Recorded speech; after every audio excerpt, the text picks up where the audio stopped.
So in the case, we also include some of the most important studies on the death marches.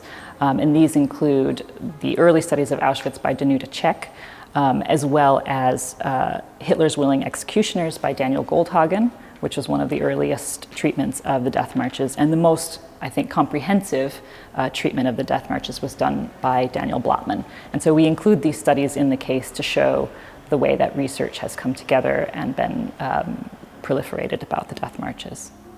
We've included in the case the interesting story of François Perrault and Robert Dennery, who were French survivors of the Flossenbürg-Cham death march.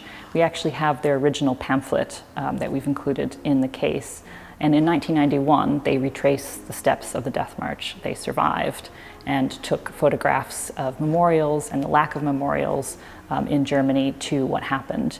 And they compiled it in this pamphlet, and we've included it here to show the ways in which the memory of the death marches has been gathered and developed over the years.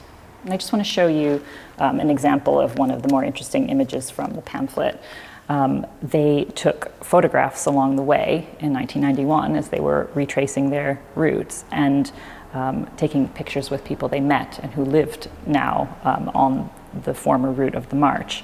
And here, François Perrault identified this farm, and he thinks that this was the precise place where he was liberated. And so he included this photograph in the pamphlet.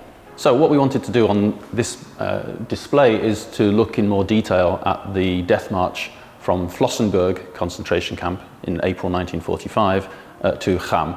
And what you see on the map is that the march passed through many small localities in Germany en route to Cham.